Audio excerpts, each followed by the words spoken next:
bagaimana pandangan Alkitab mengenai near death experience, di mana seseorang ketika akan meninggal, seringkali dia melihat Tuhan datang kepadanya, lalu berkata-kata dengannya, atau dikunjungi oleh orang-orang yang sudah mati.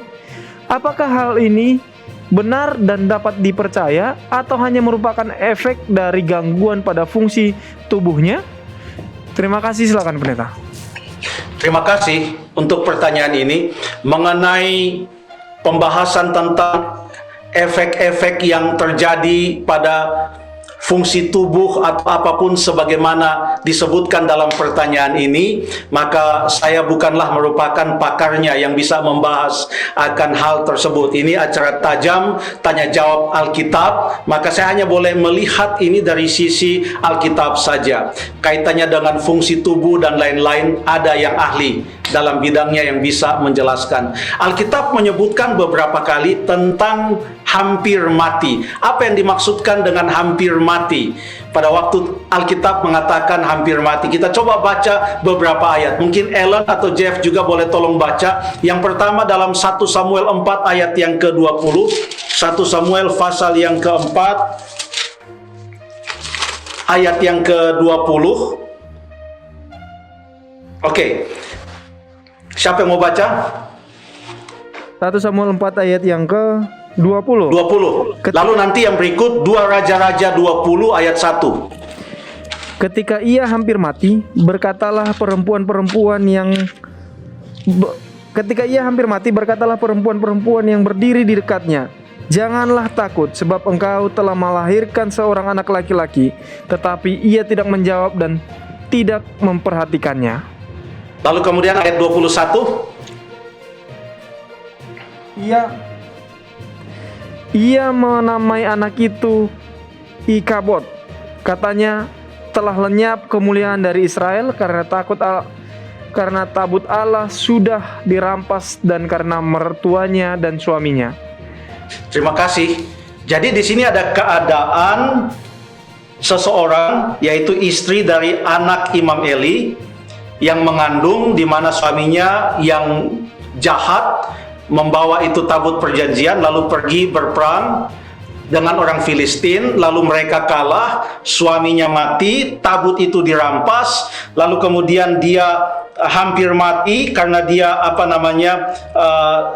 bersalin pada saat itu, hampir mati kata Alkitab. Tapi walaupun dia hampir mati, tentu sangat lemah. Dalam konteks ini dia masih bisa bicara sedikit. Waktu Jeffrey baca tadi, suaranya semangat. Tapi kalau orang yang hampir mati menyebutkan kata-kata tadi, pasti akan lebih lemah lagi. Tidak tahu selemah apa dia berkata-kata, tapi dia masih bisa berkata-kata sebagaimana biasanya orang yang hidup.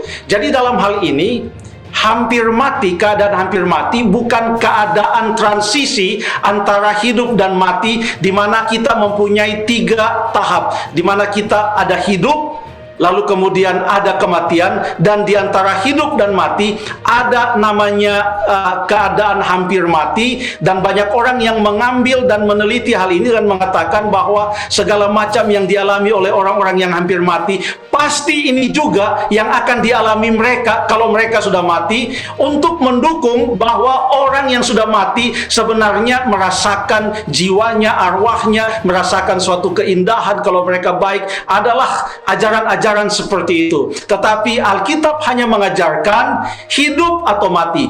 Hampir mati itu artinya masih hidup, tidaklah merupakan suatu keadaan transisi. Itu dari sudut pandang Alkitab. Coba kalau sudah ketemu 2 Raja-Raja pasal yang ke-20 ayat yang pertama, ini tentang Hizkia. Coba dibaca. 2 Raja-Raja 20 ayat 1. Pada hari-hari itu Hizkia jatuh sakit dan hampir mati. Lalu datanglah Nabi Yesaya bin Amos dan berkata kepadanya, "Beginilah firman Tuhan, sampaikanlah pesan terakhir kepada keluargamu, sebab engkau akan mati, tidak akan sembuh lagi." Lalu kemudian apa yang terjadi ayat 2 dan ayat yang ketiga? Lalu Hizkia memalingkan mukanya ke arah dinding dan ia berdoa kepada Tuhan, "Ah Tuhan, ingatlah kiranya bahwa aku telah hidup di hadapan-Mu dengan setia dan dengan tulus hati, dan bahwa aku telah melakukan apa yang baik di mata-Mu." Kemudian menangislah Hizkia dengan sangat. Terima kasih. Inilah keadaan Hizkia yang hampir mati. Menangis dia, berdoa, tapi dalam keadaan hampir mati di mana dia masih hidup. Jadi Alkitab hanya mengenal dua ini, yaitu kehidupan dan kematian. Tidak ada suatu state atau keadaan transisi di mana orang itu tidak hidup dan tidak mati yang disebut dengan near death, ya. Menurut Alkitab hanyalah kehidupan dan kematian.